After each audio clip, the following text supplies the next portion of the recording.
First of all, thank you all for being here. It is very heartwarming to see such an incredible crowd on a Thursday. There are lots of things you could be doing tonight, but the fact that you decided to come here is very kind of you. And a big thank you to everyone at Innovation City, Stefan, Kino, Linda, gosh, everyone. I'm losing track. Elsa, Michelle. If I've forgotten someone, please forgive me. Just by show of hands, how many folks here are founders? Any investors in here? Okay, cool. Anyone else from big corporate? We still love you, but awesome, fantastic. Okay, so I think a lot of you may know about venture capital, what it's about, but I want to focus the first half of this talk on something slightly technical. So if it gets a bit boring, just shout out and say, Zach, move on. But I want to just explain what venture capital means from the other side of the table, because often there's a disconnect between founders and VCs. And one of the things I've learned in my career across now 4 different continents is if you're doing a deal with a person or an institution and you can't put yourselves in their shoes, you're off to the wrong start. And way too many founders have no clue what VCs or angels or institutions look for. And there's this concept of confirmation bias, where you're trying to sell something without putting yourself in their shoes. So what I'll try and do the first half of this talk is give you a little bit of a peek into what a VC looks like and what we typically look for. So it'll give you a little bit of empathy. I did say empathy. VCs need a bit of empathy. And then the second half, I'll talk to you a little bit about how our fund is structured and how we can maximize and optimize our returns. And I'll leave some time for questions at the very end. So, okay, can you guys see this comic here? How fast can you read? Right? So, unfortunately, this is the rep that VCs get. Right? The one at the top is, I call my invention the wheel, but so far I've been unable to attract any venture capital. And that isn't a wheel. So, just being a little funny here, but the reality is there's often a huge disconnect between what startups present themselves to VCs and what VCs actually expect to see. But if you rewind the clock and talk about why venture capital even exists, venture capital exists to provide funding to probably 0.0001% of eligible companies globally, maybe even less. And there is this huge disconnect between a startup and a small business. And I cannot harp on how important this differentiation is. The majority of founders that think they run startups don't run startups. They run small businesses. And there is nothing wrong with running a small business. Small businesses are the life and blood of South Africa and of every major economy in the world. So, again, please forgive the font here. I tried my best. But one of the key differences between startups and SMEs, vision, right? Startups are focused on not just creating a product, but on taking over the world, right? It's innovation, creativity, disruption, whereas SMEs are focused on being profitable within an already determined paradigm. Most startups get their funding from VCs in exchange for equity. SMEs take out mostly loans from traditional banks to online lenders. Growth, however, is probably the biggest difference between a startup and an SME, right? Increasing top-line revenue as quickly as possible through a replicable, repeatable, and scalable model. Whereas SMEs have a more cautious growth strategy focused on building profits, right? But perhaps the most important thing between founders of startups and founders of SMEs is the individual themselves, right? The people that run startups are true entrepreneurs. They are risk takers. They are vision makers that can jump from one company to the next, like putting on a new suit. And that is not something we get taught in school, at university, or any institution of higher learning. Nothing wrong with being the founder of a small business, but the reality is the traits you see in leadership with founders of small businesses, they're founded by artists. Stefan mentioned the word artist and creativity. Passionate creators and connectors who want to use their greatest skill to inspire others. And managers who are people and process obsessed and run an efficient small business well. But as Steve Jobs famously said, or didn't say, to be an entrepreneur, you have to be a little cuckoo in the head. You have to be a little crazy to achieve things that may not make sense on a spreadsheet or in an interview. So the reality is, before you start running a business as a startup founder, be aware that it is highly, highly unlikely that your business will be VC ready. And let me explain the other side of it, which is the production side. Now, again, sorry for the font. If you can't see, just get better glasses, please. But anyway, if you can see that, is there a laser pointer in here somewhere? No, okay. If you can read that, these were, on the extreme left, the world's most valuable companies in 1980. For those that can't see, IBM, AT&T, Exxon, Standard Oil, Schlumberger, Shell, Mobil, Atlantic, GE, Eastman, Kodak. A decade later, who knows what NTT is? If anyone here knows what NTT was the world's most valuable company in 1990. What does it stand for? Geez, there's some. Oh, but you lived in Tokyo for a while, so. Nippon Telecom and Telegraph Company. Telegraph. So, Japan took over the world in the early 1990s. These are the world's largest companies by market cap. In 2000, you have the TMT bubble. So for all the investment bankers, T is telecoms, media technology. Microsoft, GE, NTT, Walmart, Intel. Surprisingly, we had a European company in there, Deutsche Telekom. In 2010, we thought China would take over the world. PetroChina, ICBC, China Construction Bank, Petrobras. But essentially, the most valuable companies for the last 60 years were essentially energy companies, manufacturing firms, telcos, and to a certain extent, heavy industry, right? And all of a sudden, in the last 12 years, 13 years, the world's most valuable companies are Microsoft, Apple, Amazon, Google, Facebook, Alibaba. Every single company there, except two of them, are tech companies, right? This is how the world's most valuable companies have changed over the last 40 to 50 years. As of 2022 December, so just 2 months ago, Apple's worth, the screen shut off, is worth 2.4 trillion. And the only non-tech company in the top 10 is Aramco, which is the Saudi Arabian oil company. And that just is because oil spiked at the end of last year.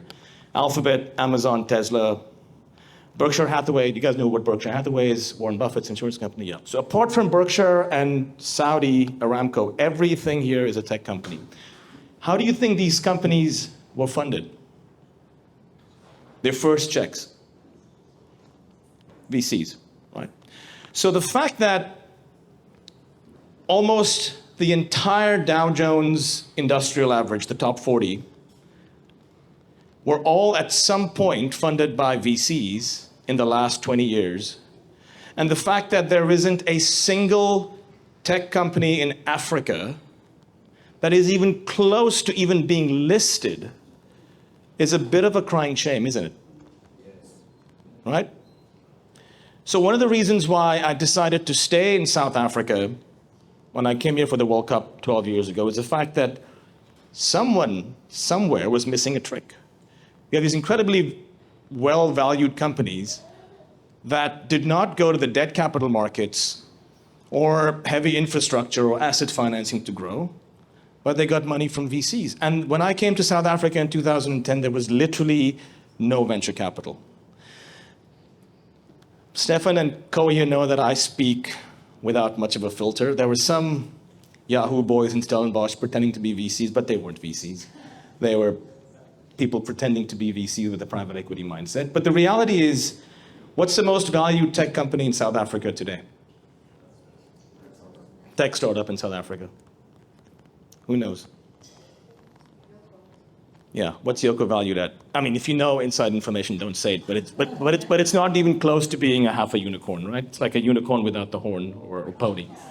But I mean, fantastic company, amazing startup. We love them, but they've been around for 9 years, and they operate in South Africa.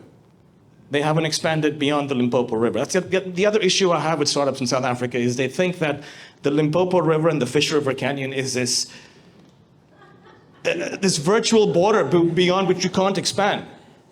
SnapScan, which won Innovation of the Year in South Africa in 2008, if I'm not mistaken, whose technology was 3 years before Apple Pay, was acquired by a Standard Bank for, I won't even tell you how much. I'm embarrassed to say how much it was acquired for. The same thing with 22/7 and Old Mutual. I know Old Mutual's in the house, but I mean, I'm just speaking the truth, right? So the reality is, as founders in South Africa, we tend to be limited by our own imaginary boundaries. Whereas if you look at markets like Nigeria, Ghana, Egypt, Kenya, even countries like the DRC, people think global from day one. So when often we complain about how horrible things are here, just remember it, sometimes your own mind is the biggest limitation to you moving forward. So speaking about African VC funding, so in 2020 and 2021, the world saw about between $600 and $700 billion in venture funding.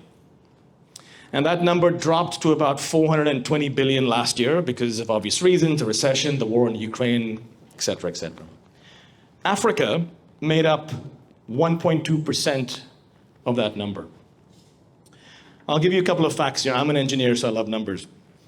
Africa makes up about 17 to 18% of the world's population, about 4 to 5% of the world's GDP, but only 1% of the world's venture capital. So if you look at the arbitrage between population to GDP, and then a second layer of arbitrage from GDP to venture, and venture is funding almost every major $100 million plus company in the world, there's a massive disconnect there. So yes, a lot of people talk about how African venture funding grew last year when the entire world, all these negative drops, venture in North America dropped by 40%, Asia dropped, Europe dropped, Latin America dropped, and Africa went up. Great, super happy. But the reality is, we're starting from such a low base. So we had about just over $5 billion in VC funding last year, but it's still such a minuscule compared to the population and our GDP. And there are three things you gotta remember here if you're a founder. I'll get to this a bit later, is understanding how the consumer purchasing power of the markets that you're serving changes over time, and what factors cause that change in consumer purchasing power. Just hold that thought, I'll come back to it a bit later. But I'll give you a quick snippet here. The cost of data, the average cost of data in Africa today is $3.50 per gigabyte, average across 54 countries. As little as 12 years ago when I was here for the World Cup, the average cost of data in Africa across the countries was close to $50. That alone is a huge reason why consumer purchasing power has gone up. More people are online, more people have smartphones. In fact, there were more in 2000 when the millennium happened. There were more smartphones in Manhattan, not even New York City, in Manhattan, where I lived for many years, than the whole of Africa. In Manhattan, that island. Today, there are more smartphones in Africa than the whole of North America, right? In 20 years. So you got to think of this when you talk about how big your target market is. Some stats here, 1.7 to 4.5 to 4.8. The vast majority of venture in Africa goes to, no prizes for guessing, Western Africa, which is predominantly Nigeria and Ghana. Guess how much venture capital Nigeria had 5 years ago? 0. North Africa, 1.1. South Africa, it's a bit of a pity shame. But we're getting there. What we see in Africa VC is eerily similar to what Latin America and Southeast Asia saw as little as 5 to 7 years ago. That chart right there. And it's a question of, are we as governments, corporates, happy to continue living under this imaginary rock or cave and ignore the smartest entrepreneurs that are building incredible pieces of technology, and rather use our money to keep flipping properties in Santon, or putting money into manufacturing firms, or building power plants and gas stations and building roads with potholes? I don't know. But the reality is there are some incredible entrepreneurs here and all over this beautiful country, and there's so little risk-adjusted capital for them. And that's one of the things that our team decided we'd dive right in about 3 years ago. Okay, investors. There are a lot of founders here that think that the only people they can ask for money are VCs. And it's a bit of a pet peeve for me because it's getting a little annoying. The reality is, depending on where you are in your business, so Stefan mentioned earlier, pre-seed, pre-seed, pre-squared, pre-everything, you should start calling it with like kindergarten names. Grade R, grade 00, R1. My daughter is sitting there and she might appreciate that. She's in grade 4, so she's Series A now. It's Series A indeed. Founders, in parentheses, mandatory. What does that mean? If you as a founder haven't taken out a double mortgage on your house, or sold your belongings, or literally live like a poor person, and you have the balls, or the equivalent, the other gender, to ask someone for money, and you're living in a nice house in Constantia or Camps Bay, you ain't getting no money from anyone. Right? Does everyone get that? Founder sweat equity is an absolute requirement because, so I'll give you a simple example. The founder of the largest digital bank in Africa, Kuda Bank in Nigeria, was one of our portfolio companies at Startup Bootcamp. He had 2 co-founders when he came to our accelerator 4 years ago. And he would share Nando's chicken with us because he couldn't afford to buy Nando's chicken himself on a Friday afternoon after our cohorts. He took out a triple mortgage on his house so he could afford to put money to build a startup. That startup was worth $500 million last year, right? One of the reasons why we invested in him was because of his almost obsessive passion in what he was doing, healthy obsession, and putting everything on the line. If you don't have that level of dedication to what you're doing, it just comes across as being very hypocritical, right? Friends and family. This is a tough one in South Africa, where the majority of founders don't have massive trust funds and pensions to live on. But the reality is, if your family and friends don't believe in you, there's probably a certain amount of truth in the fact that what you're doing may not make sense or hasn't been researched or tested enough. So friends and family, very important. Fools, there's a few of us that end up backing people over braais and glasses of wine and saying, I'll throw you a few thousand. Yeah, fools. Foundations, family offices, business plan awards, research products, bank financing, angel investing. The reason I'm saying all this is there are plenty of options for founders before you come and talk to VCs. Plenty. And not just equity. Equity is by far, a lot of us sadly didn't really pay attention in business school, but equity is the most expensive form of capital. Do we all agree on that? I did a talk at UCT Business School about 2 years ago. Business school. And half the class didn't get it. They were like, no, debt's going to put me underwater. It's going to, convertible notes, equity, quasi-equity. Equity is the most expensive form of capital. Why? Because the moment you're given a piece of your company away, you're never getting it back. You've lost it into infinity. So the cost of equity, in theory, could range from 1% to infinity. Right? So before you even start thinking about equity, think of things like venture debt, supply and contract financing. People know what contract and supply financing is? What do you think contract and supply financing is? Come on. Where you get your vendors to pay for you in advance in exchange for a discount. So you get your customers to pre-fund the cost of the goods that you make. Or you adjust the terms that you have with your suppliers. Financing does not always have to be money. It could be terms, right? Revenue-based financing, where instead of giving away equity, you skim off of your revenue, right? So you give an investor a predetermined IRR on their money, and you skim off of your top-line revenue versus your EBITDA, which is your net profit. Anyway, so there are lots of financing options available, and it would be really remiss if we didn't consider all of these before talking to a VC. Sorry. Feel free to take photos of these slides if you like. I'm going to run through these quick because I sound like a professor now. What is a VC fund? First of all, VCs invest the money of their limited partners into good ideas and seek a financial return over a defined time period. So, a couple of things here. VCs take money from either pension funds, asset managers, family offices, corporates, fund of funds, and we're investing it on their behalf. As fund managers, we put some of our own money as well, typically 1% of the fund.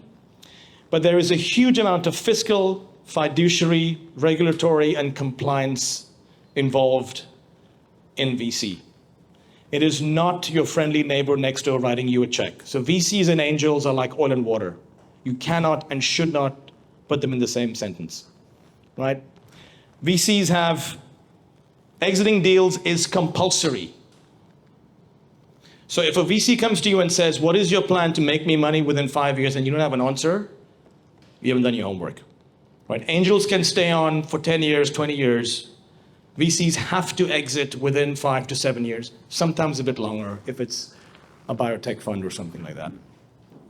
VCs have very strict themes they focus on: geographic areas, stage of financing, investment size. And VCs, good VCs, try to create synergies amongst their portfolio companies. I'll get to this a bit later, but by show of hands, actually maybe don't show your hands, it might be embarrassing. How many founders here that have raised capital? Just think of it in your head and virtually raise a hand. How many founders here know every single portfolio company of a VC that you've met? If you want to raise your hand, raise your hand. If you do, I'll ask you.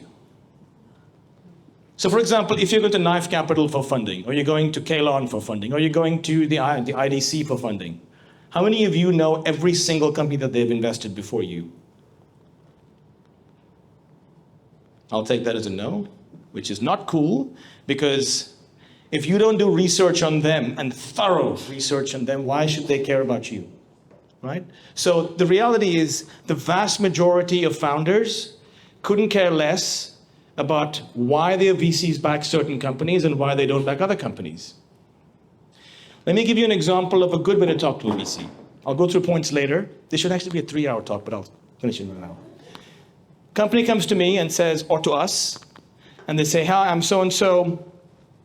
I was referred to you by, let's give real names, by Skirmish, one of our portfolio companies. And they mentioned that you backed them a year ago, and that you were able to open doors to A, B, and C, and D. And we think that our product and services are so complementary, not just to you, but to them, because we could supply them with X and create synergies for you. And guess what? The other payment company that you backed could be the payment portal for us to expand or help you expand into Botswana. Oh, and that other company that you backed 2 years ago that's struggling right now with on-demand insurance, we've got a solution for that. And then they go on and on and on about how they can help our portfolio companies. Not just making shit up, they've actually talked to our portfolio founders. Because guess what? If you go to a VC's website, you can find out who their portfolio companies are. You can pick up the phone, you can call the founders, and figure out how you can benefit not just the VC, but all their portfolio companies. And guess what that does to us? It makes us feel like you've actually done some work. You're putting some effort. It's like relationships. right? So the vast majority of founders do, I wouldn't say zero, but negligible diligence on their VCs. And that's why we get completely put off. I'm not saying cold emails don't work. They do work sometimes. But if you haven't spent time to understand who you're going into bed with in an investment relationship, you're off the wrong foot immediately. Another pet peeve is dishonesty. It is perfectly okay for founders to be cautiously optimistic about their business. You guys are founders. You have to have this concept of confirmation bias, right? If you can't sell you what you're doing, who can? But up to a certain point, beyond which it just gets unrealistic, right? So how do you take it one step further? If I were to ask you as a VC, who are you talking to outside of us? Because VCs always want to have other strong investors on the cap table, because for every dollar that we give you, we expect to add a lot of non-financial value. Again, that's on like slide 35. Now, if I know that a co-investor could add a lot of legal support, IP support, or cross-border expansion support, and I ask you, who have you been speaking to, and you give me a bunch of names just because you think it'll make us feel good, well, guess what? Whilst you're talking to us, I've WhatsApped my associate and said, hey, can you please message the partner at that firm and ask him, how far are they along in DD with this company?